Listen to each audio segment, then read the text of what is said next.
Apat na beses na kaming pumunta rito. Gusto namin dito kasi tahimik at maayos. Pinagdadasal namin kasi yung Pilipinas, maging ang aming Pangulo.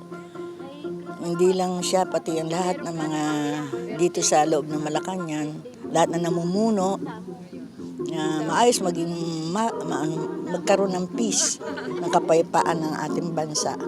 Masaya po kasi bukas na naman siya, nakabalik na naman kami. Masarap po sa pakiramdam, tsaka okay po kasi bihira lang kasi din kami makapasok. Yun po.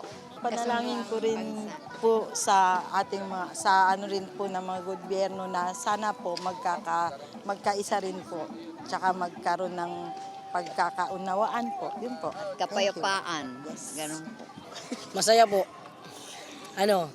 Kasi nakapagsimba po kami ng maayos at may libre.